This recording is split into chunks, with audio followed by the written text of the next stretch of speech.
So I was wondering what inspired you to, I don't know, get in touch, I guess. Yeah, well, I have been talking to a lot of people about the Backyard Ultra. For those who don't know, it's a ultra marathon where you just basically run as long as you can run for. And so many people ask what the training involves. And I'll often just say, oh, it's just a lot of running. Like you just run all the time, a lot of easy volume, a lot of double runs, a lot of long runs. And then the question comes up about what makes you stop when you're in the event, what things come up on the day. And I started to think, like, surely it's not just all physical, right? Like there has to be this huge mental component. And we often talk about Mhm. running being 80% mental and 20% physical. And I've spent so many hours physically training, but I haven't trained my mind at all.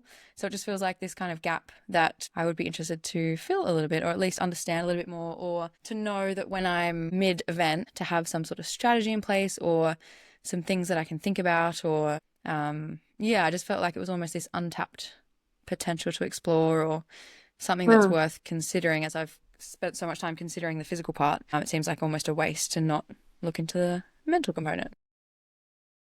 And is this come from, it sounds like it's more of the word untapped Mm-hmm. makes me think it's more where an idea that you might be able to have more, like there's more potential there versus like it's driven by fear or any worries that Mm. are coming in, any Mm. doubts in this last part. Would you say it's more a kind of ambition to unlock more than it Mm. is fear of what might hold you back? Yeah, I think so. I think I really want to go further than I went last time. And so I'm trying to figure out what else I can do.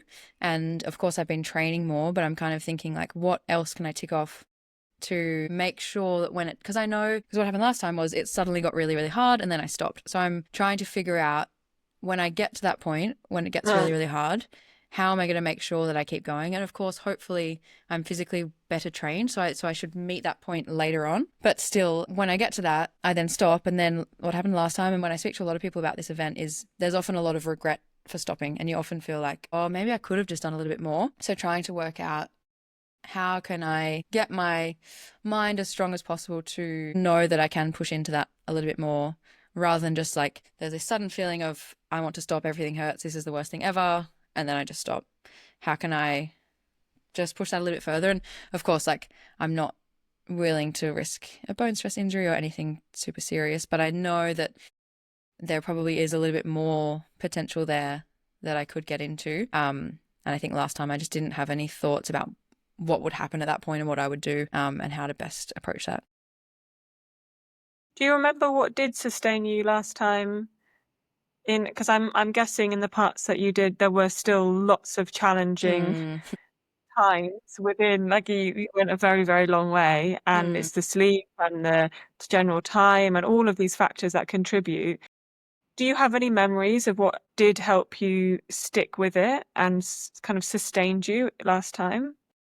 Yeah, I think lots of things. I think the general atmosphere and energy and I guess vibe of the day. There was a lot of people, a lot of noise, a lot of music. That was all really exciting. Then when it got dark, when it went into nighttime, that sort of quietened down quite a lot. So I couldn't rely on that so much. And then I used music. That really helped kind of distract me a little bit for a while. And then just having good people around. And there were definite moments, probably physically more so moments where it felt really hard. And then I would do another lap and kind of come good again and feel better. But I think maybe part of what limited me or what caused me to stop or was a contributing factor was this number of 100 Ks that I had subconsciously. And I think as soon as I got to that, it felt like I'd reached that and that was kind of the finish line. Mhm. So I'm trying to figure out as well, like, how do I frame my goals for the event so that I don't say, oh, I want 105 Ks or, one more lap than last time, and then I'll stop at that point. Like, do I just say I want 500 Ks because that's not feasible, so I'll go somewhere along the way? Or do I just try to ignore the number? I know it's like, yeah, you Mm. could just say, just don't have a number in mind, but I think that's harder to do practically. I think that makes perfect sense. That from what I gathered, one of the biggest challenging things of the backyard ultra is that you don't know, Mm, and I think our bodies can, in the same way that when you go for a 5K run or a 20K run or a 50K mm, run, it's the last bit is always the bit you're like, "Oh," and you're mm, always ready to finish, yeah. and therefore having a almost, a holding number in mind, that makes perfect sense. And I think we can always get there. But yeah, it's I guess it plays back to this bigger theme that you have of where's the line of, am I artificially putting something in place that I could surpass or not? I wanted to ask you, in your training runs, because I know some of them have been probably more challenging than others. You've done some pretty epic training runs. What mental strategies or ideas have you drawn on when things have got tough there? And can you compare that to the Backyard Ultra? Because the format is so different. Presumably there is some overlap. So what have you drawn on? Yeah, it's a good question. I think, some of the runs they've all been a little bit different. I did one run that felt relatively easy, and it was a 50K with Lydia joined in for a little bit and Edie, and I think having people around made such a difference. I think it would have been a totally different experience if I was on my own. But I've definitely had some long runs. There was one particular run last year, not during this prep, but previously, where I sent Lydia all these audio messages in the last 10Ks, and I just was like, why am I doing this? This is so stupid. But I think I had that number in mind. I think I knew that I wanted to run 50Ks that day. So I think it would have taken a lot for me to stop before that number, simply because that was just what I had planned, and maybe that I'd told people were going to be checking on me, making sure I had done the distance. So I think, I don't know if I'm quite answering the question, but I think if I say I'm going to do something, then I would like to do it, and it would take quite a lot to derail that. But in terms of actual strategies during those runs, I think similar to what I was saying before, just people, music, probably snacks, that kind of thing. I don't think I necessarily had any particular, things I was telling myself or anything mentally beyond that. I think probably, again, it comes down to that goal of having that number in mind. So I guess between us, like, imagining this isn't something you're going to publish, do you have a number in mind? Like 100 miles is 24 hours, so that is a really cool target. But I think partly I'm also saying that because I know that that's quite unachievable. So then hopefully I'll get more than I got last time, if that makes sense. Yeah. So it's almost like that stretch goal. Yeah. But it would also be so amazing to get it. So. Yeah. It's a very cool goal. How much did you find before that you have to chunk more than the chunking that's already done for you? Like, can you do the really, like, lock in to the one lap at a time? Or did you find that you were having to kind of break them into bigger chunks and then feel like, okay, I've now got over that and I'm now into the next chapter? That's a good point. I think, there's lots of different milestones. Like, if you think about trying to get to a marathon and then trying to get to 50Ks, and then 50Ks was the longest I'd done before, so wanting to get to that, and then 100Ks was kind of the next thing. But then even going the other way and breaking down the lap into smaller sections, like you would do a lap of the oval as kind of the first part, and then you'd go out to the trail and there'd be certain hills. So in my head I was kind of like, I'll just do that first lap, or then I'll just get to that tree or whatever. Breaking that down, I think, really helped. But I think what I had been told quite a lot was most people finish in their chair, right? Like they'll do their last lap, they'll sit down, and then they won't get up to go again. So my thing was like, I have to get up and at least start the lap.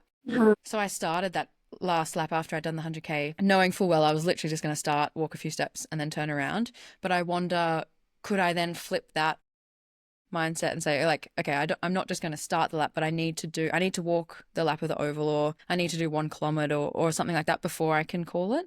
And maybe then it's kind of that whole thing of like, when you're getting ready for a run, like if you just put your shoes on, if you just go outside, like those kind of, maybe I need to just like stretch the boat out a little bit because I could just easily get up and turn around, and that was fine. I just finished it. But I wonder if I set that goalpost a little bit further out, something that's still really low and not, it should be so doable at any point, but just enough to get me going might help.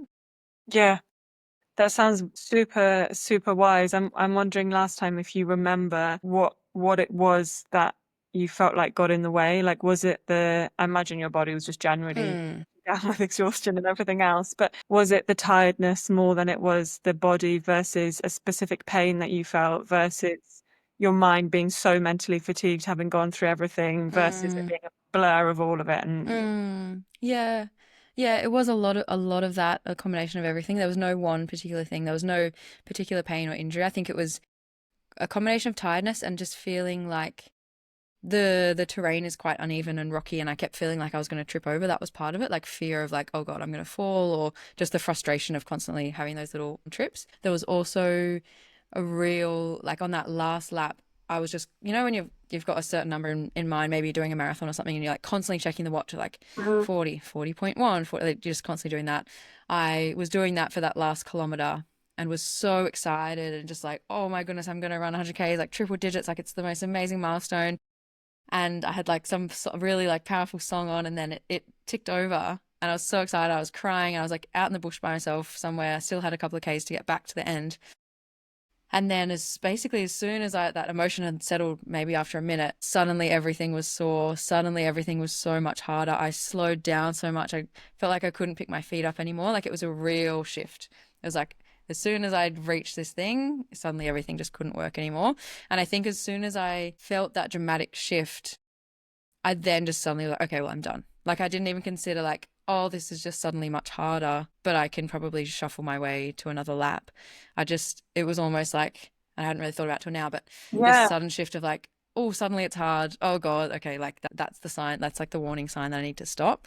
And maybe I should have just acknowledged that and gone, oh, okay, it's harder. Obviously it's harder. Like I've gone further, but I can continue. Yeah, it's making me think two things. One is actually that reframing of the power of remembering last time as Mm, an experience where you achieved your goal. You stopped because you achieved what you set out mm, to achieve. yeah. And that imprint of trust and belief in yourself, Mm, just how much you can do. And the fact, like, you're looking at it now, the other side of like, oh, but where do I set my goal? mm, But actually, that's such a powerful thing to hold on to and to remember that you achieved exactly what you set out to achieve, and you can trust yourself to do that. mm, And the second thing it's making me think of is an episode I listened to the other day on Paula's Marathon Run Club podcast. I don't know if you've ever listened to it. yeah. It's so good. I love it. And they were talking about exactly this, saying the dangers of seeing, like, when you can see right at the end of the marathon, if you think, oh, there's only 200 meters left or there's only 400 meters left, like, basically everyone will always collapse at the end of the line. And sometimes Mm, thing where their body shuts down a bit earlier, because they were saying if you can possibly help it, you want to hold back that thing of I've only got mm, 500 meters, because if you're slightly off with what you've thought, yeah. that your body is literally just programmed, you've just programmed it, gone, this is all I need you to do. Mm, So I think some of your strategies sound really interesting of how do you one, probably the power of having your clear goal in mind and then the chunking that leads up to it. mm, Two, the little ideas that you have about almost like breaking it down even within that yard, that lap, like saying, I'm mm, going to go to this point, or I'm going to go to that next point, to really mm. try and delay that. But ultimately, it's impossible to tell, isn't it? This is the challenge. Yeah, for sure. I'm wondering if it'd be worth talking about some of the questions that you shared, because there's some things it's connected me to, and we can go into maybe a slightly different type of conversation. On resilience, I guess maybe actually back to you in terms Mhm, of how do you make sense of what resilience means? Like, what does it mean to you, that concept? How does it kind of fit with you in terms mhm. of, yeah, what it means? Yeah, I don't think I've ever fully associated with it myself. I think in my head, and this is what I'd be curious to know from you, is like to be resilient, surely you've got to go through something pretty full on. And I think I've been very lucky to have a very cruisy life so far, touch wood, and haven't been through anything too dramatic. So I wonder, or not, shouldn't say dramatic, too full on and intense. So I wonder often, and I think we see this narrative of like these people doing these really crazy, impressive physical pursuits, and often they're dealing with something or they've gone through something, and so they've built up this kind of mental fortitude and resilience and toughness, so that then equips them with the skills to be able to handle that hard thing. And I wonder, as athletes, do we put ourselves in these hard situations to then build up this resilience, and is it just a matter of like practicing and pushing that a little bit harder, and now after doing last year, am I a little bit more resilient because I pushed through a little bit more than I thought I could? And does that just continue to build on? Is that a skill that we can practice through simply just choosing to do hard things? Yes, I think we can break that down into a few parts. The first part, which was a huge flip for me in thinking about resilience, was It's not something it's not a trait some of us have and some of us don't. Mm. And although it's a skill we can develop, it's not something that none of us have none of. And instead, you think of it as we are all born. Imagine you're born with a cup, your cup absolutely topped up full of resilience. Mm. This is a complete sideways way of thinking about it, but where we are born with all the resilience we need because we are totally hardwired to keep ourselves alive. And what happens over time is we learn to get in our own way. We get a bit scared of things. We're not really sure if we can do things. And instead of thinking, do I have enough resilience to get through this? It's get out of your own way, because it's your head that often is like, oh, I don't know. It's your head that gets in the way before anything else. And this is one of the ideas from the author of The Chimp Paradox, Dr. Stephen Peters, where he talks about how the chimp, i.e. the part of us that is designed to keep us alive, is there to constantly be checking, are we in a bit of danger? Is everything okay? And they're little techniques and ways that we protect ourselves, but in some ways they can look like getting in our own way. So I would say first and foremost, and since I've adopted this idea more, you clock yourself and you notice, I think I'm getting in my own way versus do I have what it takes? And if you just assume you absolutely have what it takes, and noticing when are you getting in getting in your way, in your own way, but for maybe not a good reason. And we'll come on to what those things might look like.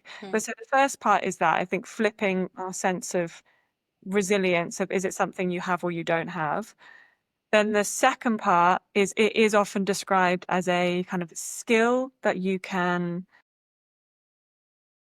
I guess, strengthen. That might be stronger in certain people who've overcome adversity. Like you're saying, there is absolutely lots of anecdotal evidence and probably hard evidence of the number of endurance athletes in particular who have overcome something or another. And I wonder if, and the different factors that contribute to developing your own resilience can be thoughts, behaviors, everything from, hang on, let me just read this. Yeah, it's super interesting. It's a mixture of, you can develop, well, split it out again, because you can develop resilience through practicing certain things, like having more confidence in yourself. I think your training is like exactly that. It like physically puts you through believing that you can overcome things when they get hard. And it's that belief that powers you through. Having other people believe in you and know that other people believe in you massively propels people. And then there's a part of it that's about regulation. So our ability to calm ourselves down and be regulated. The more we develop tools for doing that, that really helps us kind of stick in, because we're not panicking. And again, that's another way of getting in our own way, of that spirals of thought when you're thinking, I don't know if I can do this. There's all these physiological knock-on effects that suddenly your body is starting to panic and think, okay, do we need to get ourselves out of this situation? But you can speak to that part of you and regulate back down. No, we're okay. We can get through this. We've done it before. So that's kind of where the self-talk thing comes in. And then I think from what I've seen from the evidence around athletes and trauma and overcoming adversity, a certain amount of adversity seems to contribute to people being able to get through hard things. It's like a certain amount. If you have too much, or people don't have the resources around them when they experience that, it doesn't necessarily play a helpful role. But if it's less about what's happened to them and more about their experience of getting through it and believing and living, getting through something. And you could therefore say that in a very different way, all of the tough training and past racing experience plays a very similar role, because they're all ways of believing that we can get through. And I think the additional thing that someone might have if they've overcome a lot of adversity is that why, like why it really matters, and whether that's proving to themselves, proving to other people, proving because they've lost someone and they want to do it for them. Like there's all these things that often come with adversity.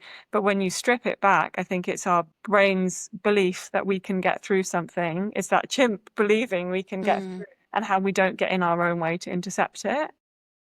I don't know if any of that resonates with you, or Oh, yeah, that's all great. I start love from. the whole thing about how you're born with so much resilience, and then, yeah, there's that chimp saying, you're Mm. getting away from that. I think that's a really interesting way to look at it, like totally flip and reframe it.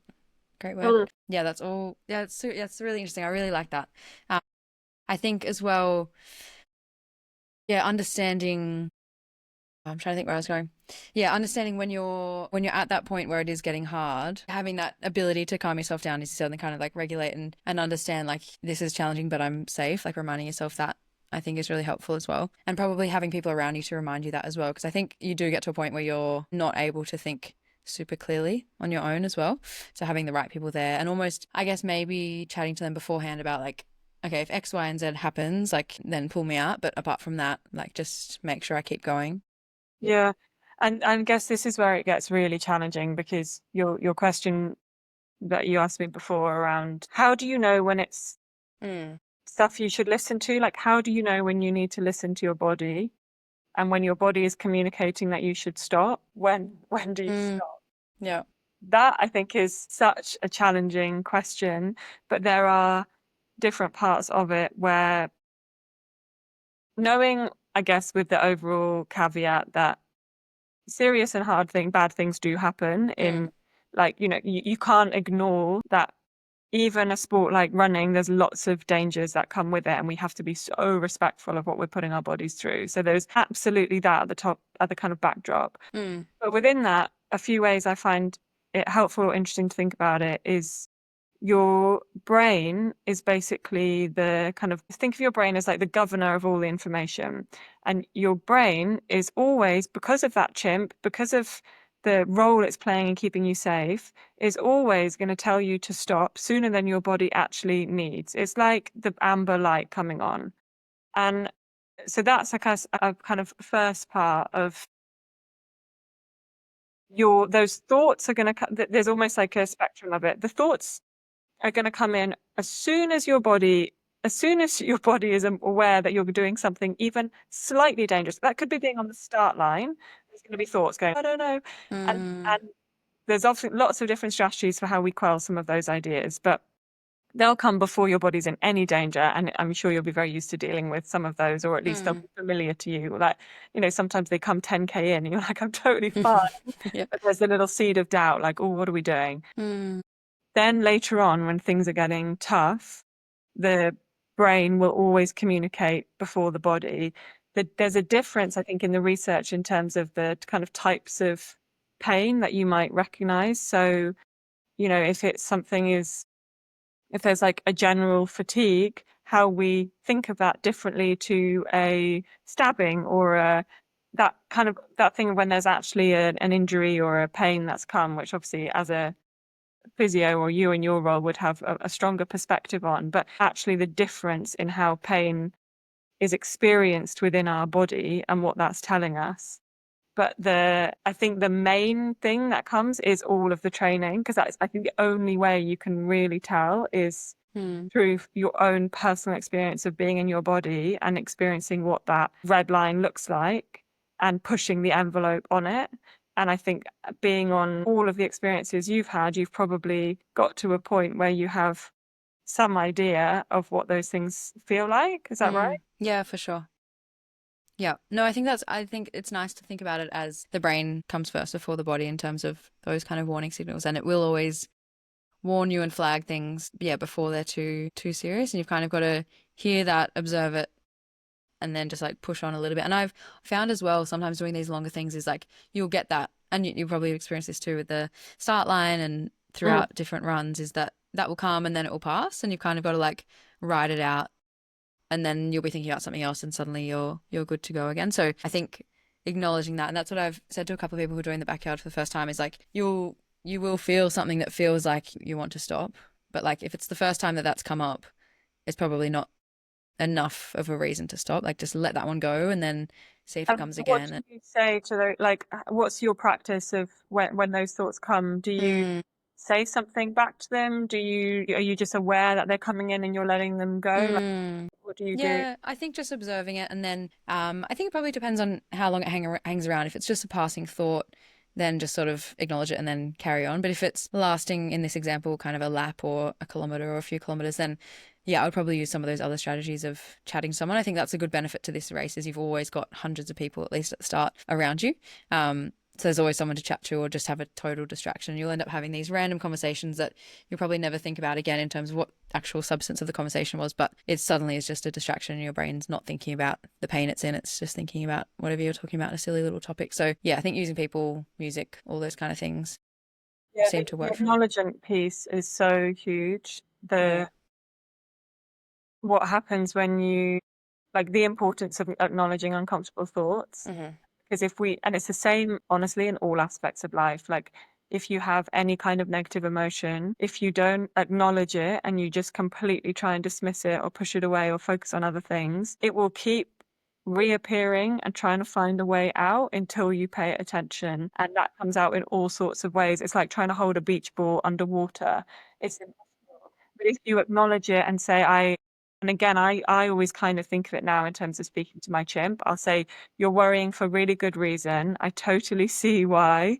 Like, obviously, if you're actually running, these are in like broken down thoughts, but I've just, there it is. There's the worry. I'm okay. I don't need you. I'm okay. Like, but it's like you're almost talking to that part of yourself, which is really validly worrying, but it's Mm. trying to jump in and help you when you don't need it. But actually, in acknowledging it and reasserting that kind of control, almost this form of self-talk, it's like letting air out of the beach ball. Mm. And so whether you're talking to someone else or talking to a part of yourself, it can have that really powerful effect. But it seems like you do that acknowledgement without even thinking, maybe.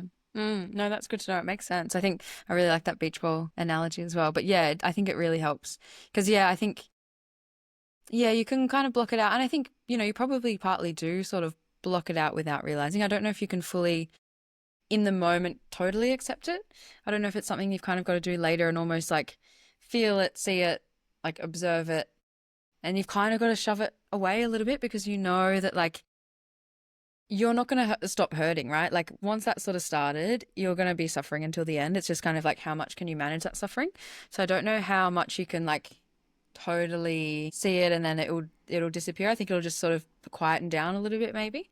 And also not being, this is a maybe more personal thing that I've been thinking about, is how to be less afraid of that feeling. So whether they're thoughts or, a heaviness in your body, when that comes in, Mm. how that doesn't signify the end. To your point before, how things come in waves. I think that's such a powerful thought, remembering the non-linearity of things. And sometimes you can feel terrible right now, but actually in half an hour's time, you'll feel way better and you'll have a surge of energy. And I Mm. think there's a part of us that is hardwired to think, God, this is the end now. It's only going to get worse. And get on what Mm. you can. Be having all of the past training history to tell you that's not actually how that works. And I know that. Mm. Just let that wave pass. But also, if it does keep hurting, or if maybe less about pain, if I do keep feeling this heaviness, this tiredness, this like that bit where it stops feeling comfortable, if this continues, that I can manage. Mm. And that, I think, again, because of our protective nature, we're used to thinking as soon as things feel uncomfortable, get out. Whereas Mm. actually not being so afraid and thinking I can be alongside that. And maybe that's more helpful to your point before of Mm. you can't just acknowledge it and fully let it go, but at least acknowledging and knowing you can coexist with it and you're okay. Mm. Like, you've done it before, you're okay. Yeah. Doesn't Yeah. need to signify the end. Mm. Yeah, that's a great reminder.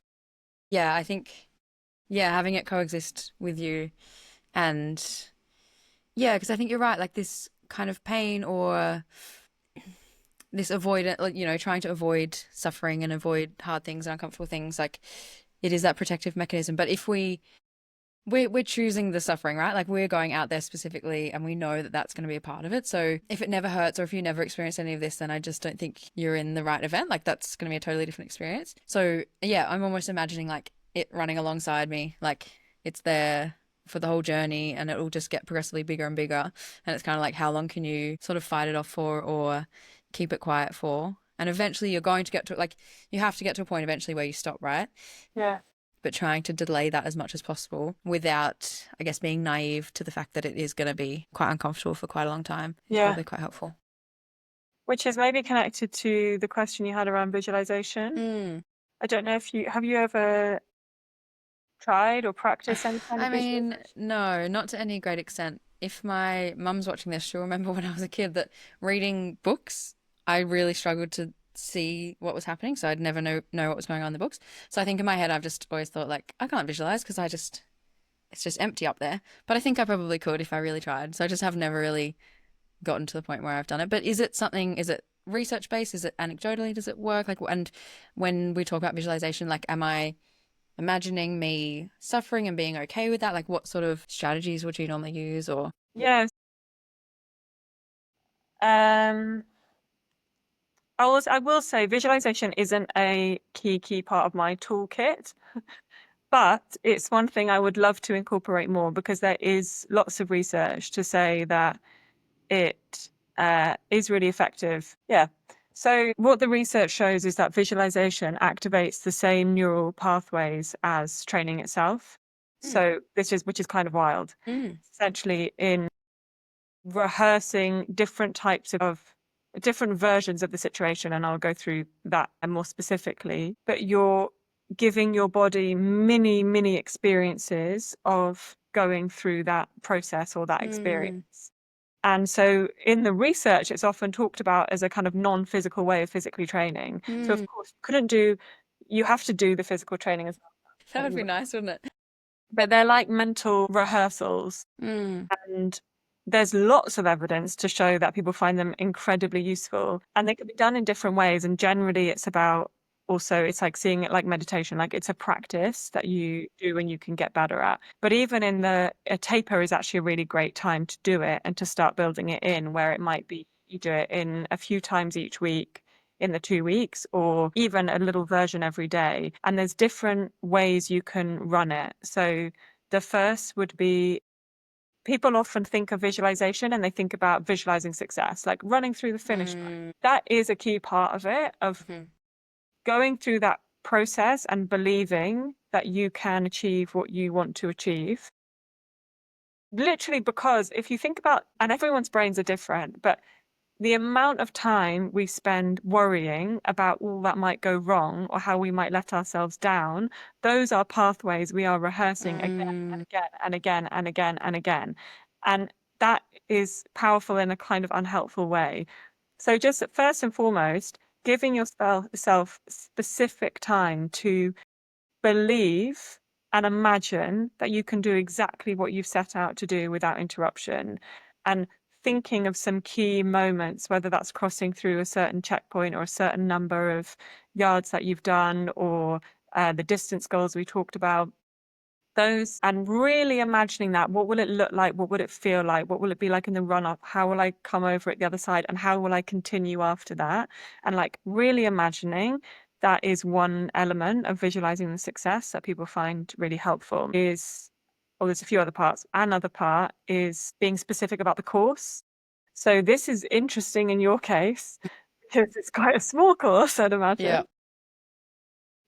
It's very helpful for people, especially if it's a place they've never really been before, to go through, and whether you're looking at it on Google Maps or on the course map or I often look at YouTube videos or vlogs that people have made in the past going through the course, and you're imagining different parts of that. So we'll have to think about how you adapt that for yours, but I imagine there'll still be like mini repetitions of similar experiences and emotions, Hmm. feeling, or like what you feel halfway around, or if there's a little bit of elevation you might be looking at in a course at some point, or knowing. And so you'd be breaking down, say you might take 10 minutes to look at the course and then be thinking through and imagining, okay, I know at 5K there's a little, say this is for like a half marathon or a marathon, people might be Hmm. thinking, I know at 5K there's this bit of elevation. And so how do I want to feel as I'm approaching that elevation? I want to keep myself calm. What do I want to say to myself? So literally imagining the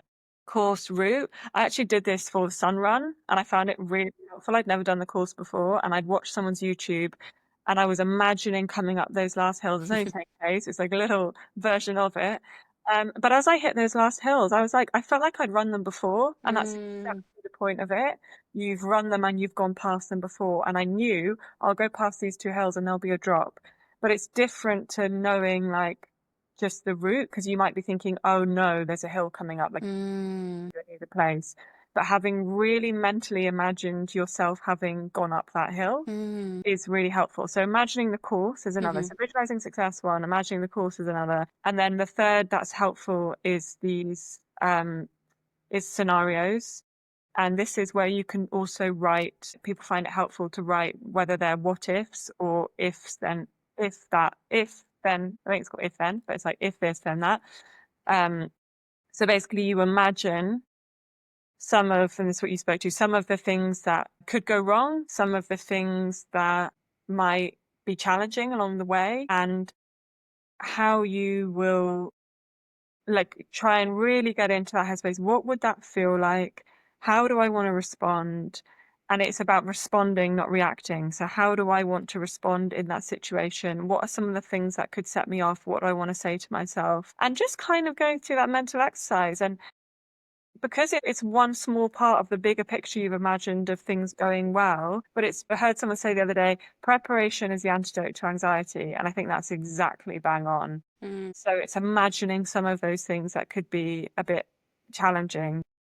And the final little part, which is the detail, which I think is kind of hard to do, but is basically the more sensory it is. So it's if you're trying to think of what will things smell like, what will the noises be like, what tastes might I have in my mouth. These are all added layers that help really kind of thicken that story that you're imagining. And all of it just thickens that neural pathway of when you're in that situation, you feel like you've overcome and been in there before. So that's what some of the research says. And as I say, I've tried small parts of it, and it's something that in the next couple of weeks I intend to do more of. But I don't know if any of that kind of speaks to you or feels intriguing to practice. Yeah, no, I think that's great. I think what you talked about with the course, yeah, I think with any other race I've done before, I've studied the course and looked at it, looked at the elevation and known when the hills are going to be, but I've never thought about how I'll feel at that point or how I'll do it. It's kind of just that what you said about like, oh no, like that hill's coming up, and kind of reframing that to know that you can kind of imagine yourself doing that. And I think, yeah, for this particular event, maybe, yeah, thinking about those different stages of, yeah, the first few laps are going to fly by and feel really comfortable, but how am I going to feel once I'm 5 in or 10 in, or visualizing each of those maybe milestones. And maybe I'd love to know your thoughts on kind of when I hopefully get to that 100K mark again, like in the next few weeks, should I be visualizing that moment and maybe, I mean, hopefully it's less of a moment, right? Because I've done it once before. But if I kind of like dull that down a little bit to just be like, oh, it's just another lap, kind of maybe imagine, because obviously I've got this image and this feeling of how it felt last time. Do you think re-visualizing that and kind of reframing that to sort of, because I think what I'm worried about what might happen is as I'm getting closer and closer to that point, thinking, oh God, like it's going to happen again. Like I'm going to get to that point and then everything's going to shut down. So do you think using these kind of strategies, specifically thinking about that particular part, would be helpful? Yeah, and I'd break it down into different versions of how it could be. So you might get through K feeling, and maybe this is how you're rehearsing it, like, yes, that's a huge achievement, but it's like banked, like in the bank, and I want to move on. And what will you tell yourself to go, it's in the bank, but you've got more. And imagine you're feeling capable, that like your body is, you've got a bit more capacity. So knowing that, imagining how that would feel, that you've got a bit more capacity coming through the 100K, you want to really say to yourself and say to your body, that is a huge achievement. It's in the bank and we've got more. So it's like what that version is like. There might be another version, which I think as we become detached from these distances, and I do it myself, think about the marathon, you're like, yeah, well, okay, when I'm through 35 to 40, I'll be thinking that. And it's like, these are still big distances to be run at any pace. So knowing there might be another version where you get to 100K and you feel really, really, really tired because we don't know how anything's going to go. So in that case, imagining that could be a what if. What if I get to the point where I think I should absolutely be surpassing this year, and I feel I have that feeling? What do I want to say to myself to get myself through? What would make the difference? Would it be just one more lap? makes the difference. It'd be like how imagining that as it's a situation you don't want to happen, but giving it the space to not think you're invincible and 100K. It's less that you might not feel that same heightened enthusiasm going through, probably not because you've experienced it before, but it still will be a big toll on the body. So what do you do if you go through that?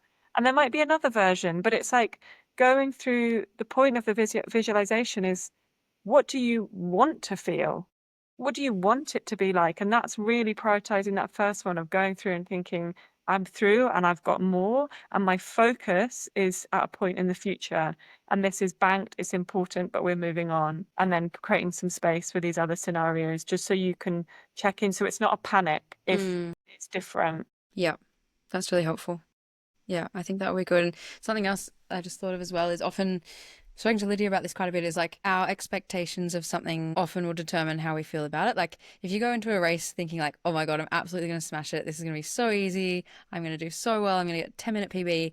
And then as soon as your run kind of slightly derails from that, I think for me anyway, it kind of all goes downhill. Or if I go in thinking like, oh, I'm really not sure. I don't feel prepared.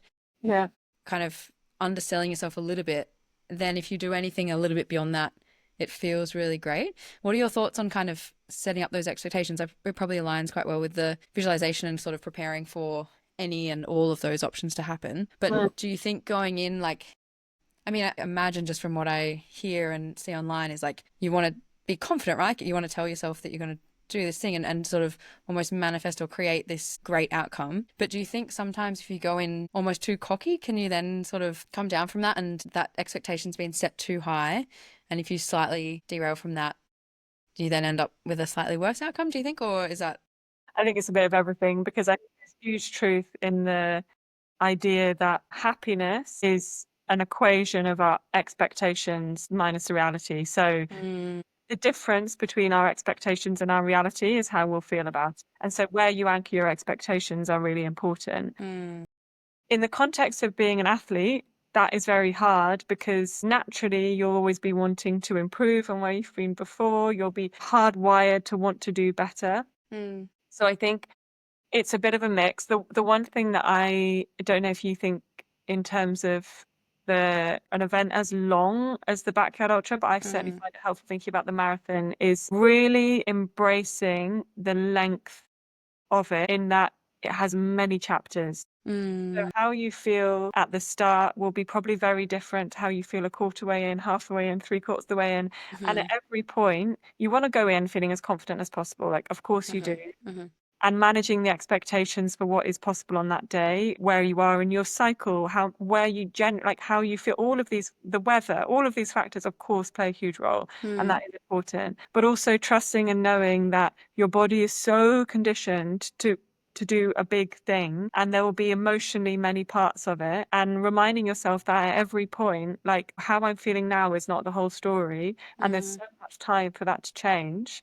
I actually find quite helpful versus, you're doing a short track race or 400 meters or whatever, like it's gone. And how Yeah. you are on the start line, you can suddenly lose your whole self once that race is gone. I'm not a 400-meter runner, but so I don't know. I think there's different ways of thinking about the expectations. I don't know if any of those particularly spark with you or if it's unlocked any other thoughts. Yeah, I think looking at it like chapters is really helpful and I think that is the beauty of these longer events is that things can go wrong and you've got time to figure that out and workshop that and make changes. Whereas you said in those sprint events, like once it's started, it's pretty much over. Yeah, I often think about those longer events and the different chapters and the different feelings and emotions with each of them. Sounds so silly, but when you're like writing your Strava caption, I often struggle to summarize it because overall it was okay, but there were some really good parts, but some really terrible parts. And often I'll get to go and write my little caption. I think like, I don't even know which part to mention because there were so many aspects to it. It's very rare that you would do a run that long or even an hour or 2 hours or whatever, and it all just feel the same, whether that's good, bad, or average. Is just like, it is such a roller coaster. So I think, yeah, breaking it down to those chapters or just acknowledging like this part feels really hard, but there'll probably be a good part soon. And yeah, separating that and I guess thinking about things as temporary and knowing that just because you feel like that now doesn't mean that's going to be it for the rest of the day. I forgot to say something earlier. I just remembered that you just reminded me of the different, as we're talking about chapters, In terms of the 100K, I was talking with a sports psychologist the other day, and she was telling me about some research into elite marathon runners and how they use association and dissociation techniques at different points in the race. Have you heard about this? No. So in this sense, association means being tuned inward. So thinking about your heart rate, your breathing, your rhythm, all the things your pace, being in tune with yourself and how you're running. And then dissociation will be tuning outwards. So different versions of either finding flow based on, when you're like looking at someone else's back, or maybe you're counting lampposts, or the other part of it would be how you're connecting with the crowd or people around you. So being tuned in to other, essentially. And I'm thinking there's probably lots of ways to extrapolate this to the backyard, because she was saying, and I would have to find where the exact research is, but essentially in the very first part of the marathon, I think it's up to like 8 miles, you want to be associating. So really tuning in, relaxing yourself, getting in a good rhythm, not worrying about anyone else. Then for the whole middle chunk, you want to be dissociating and find your flow, which makes sense. Then when things start to get hard, you want to associate again. And that might be some positive self-talk. So like miles 16 to 18, say, you might be checking in for elite runners. They might be thinking, can I push on? How am I feeling? How much energy have I got in the tank? But that between 16 to 18 miles, a really important time to kind of tune back in. Then from there to 26 miles, and this is, I'm thinking maybe about your 100K, is dissociating, but in a way that is really tuning into everyone around you. So giving energy to the crowd, giving energy to the people around you to receive energy, smiling more. You're obviously just literally mustering those muscles to give yourself that positive feedback. It's less concerned about being super locked in and focused, because you almost want to leave some room for other people's energy to get in, and to and I imagine it gets pretty cold, pretty quiet at certain times of these events. So it's very different to like a finish line of a marathon or something like that. But I suspect there are still opportunities to do that. And it challenges, I think, some of our mindset or the ideas we have around you have to be super locked in until that last minute, and actually how dissociating or being really in contact with other runners, you're locking on to, one runner at a time. I'm going to run 100 meters with this runner, or 1K with this runner. And again, there might be similar techniques you use, and really doing that, how that can be helpful. So even I wonder if there's any similarities in how you can kind of chunk up when you're tuned into yourself versus others. That's a great idea. Yeah. I think naturally people start to do that, but I've never really thought about it as, a strategy that you could use. And I think last year seeing certain people were really chatty for a lot of it, and then suddenly they were just not talking to anyone. And I think for a lot of people that was probably a fatigue thing rather than a strategically pulling in or out. But I wonder if thinking more carefully about, which points do I utilize those around me, which points do I kind of go in a little bit, and you can quite easily manipulate that, because basically the event will start with 500 people and it will get less and less and less as the night goes on, but you can kind of stay amongst the big pack with everyone, or you can sort of pull back, and because it's not a race based on time, you could just go a minute or two slower to be away from everyone, and you're not really at a disadvantage. So maybe utilizing that. And the way that I'm trying to break it up practically, like I've got a bit of a spreadsheet as to when I'm eating certain foods and timings and that kind of thing. I've got it kind of in 4 6-hourly blocks. So I wonder if they might be too long. If I could maybe split it up into alternating 3-hourly blocks, or would it be better to, I think, to be honest, practically being more external and disassociating at the start makes a lot of sense because of just the buzz and the energy and the noise. And then I think it will quieten down quite a lot. But then I think during the night, when it's really quiet and dark and there's less people, it probably would be quite helpful to disassociate as much as I can, or chat to some people, or play a podcast, or do something else, because everything will probably feel really quiet and feel really isolating, and you'll probably just be hearing your footsteps and thinking about how sore you are, and there won't be as many distractions. So maybe trying to create some of those distractions at that point might be helpful. Yeah, and there's different ways. Like I don't know how much you use counting and stuff like that in Mm. your running ever. No.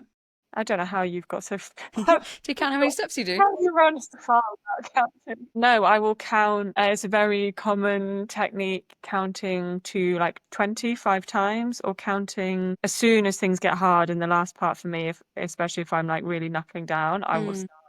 counting over and over again. Paula Radcliffe talks about counting like the mile or the kilometer. She'll count how many steps are in that.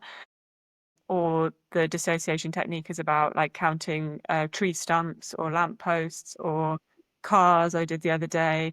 And it's amazing how much it literally just does take your brain away because you're busy doing that. And the other, I know we're out of time, the other thing that I found super helpful the other day. Oh. Whoa. What?